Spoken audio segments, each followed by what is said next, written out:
So we are continuing on chapter 5. This is the part 8 of this chapter. The purpose was to break it down to the smaller pieces, so you don't have to go sit through 2-hour lecture or so.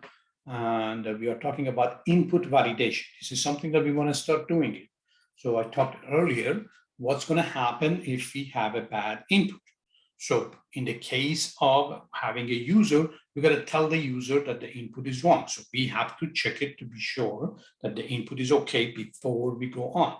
We don't want to do calculation if our input is wrong.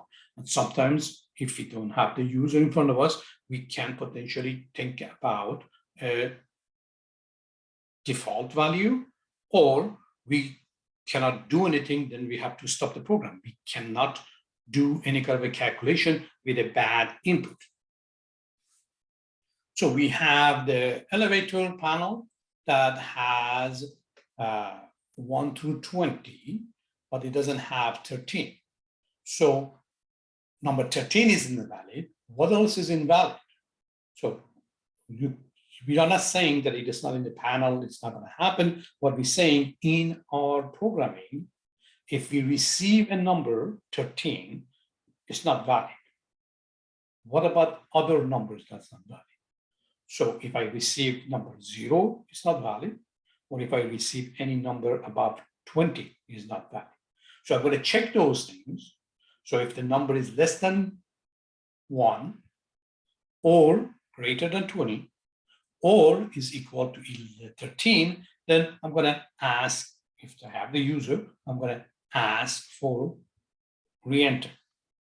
If I don't have a user, then I'm going to set it to floor 1.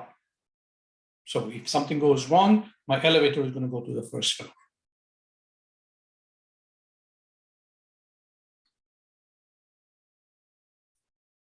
So this is the way we're going to be checking it.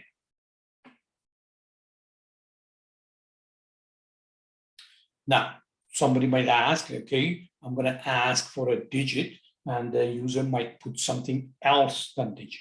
So what do I do then? So how do I check for the digit? I'm going to check it to see it has next int.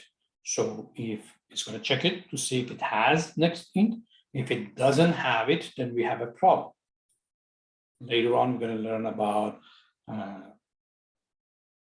more into how to raise a flag and how to check those things. But for now, it's called exception handling. But for now, that's what we're going to do. We're going to check it to be sure it's integer. So for a simple program of elevator program, which has floor 1 to 20, except 13, we're going to be doing 3 checks minimum.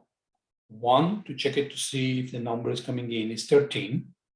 2, we're going to check it to see if it's less than 1, greater than 20. 3, we're going to check it to see if it's integer.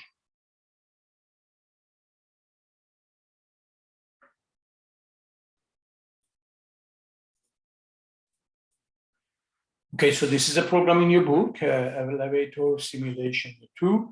To run it, you can get the code from the book if you purchase the book. I'm going to quickly go over this self-check. Again, you can pause it anytime, work on it, take your time on it, and then we talk about it in class. So it says in the Elevator Simulation 2 program, what is the output when the input is 100, when the input is -1, when the input is 20, when the input is 13.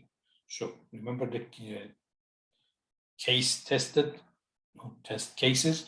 We are checking the boundaries. We're going to check something above, something below, something in the middle, and then we're going to be working on it.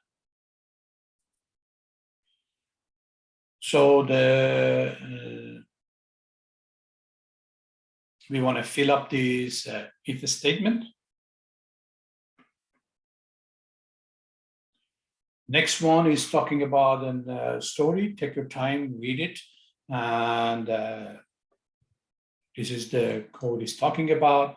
And then if this is the case, what is it that we are going to be checking?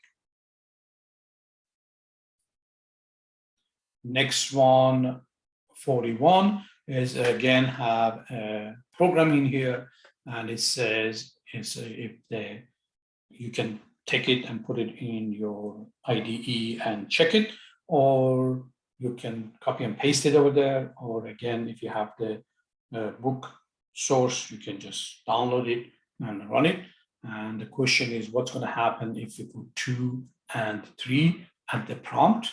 Remember, it's asking for an integer and it's asking for another integer, and then what happens and why. Okay, so I'm going to stop right here, and let me know if you have any questions.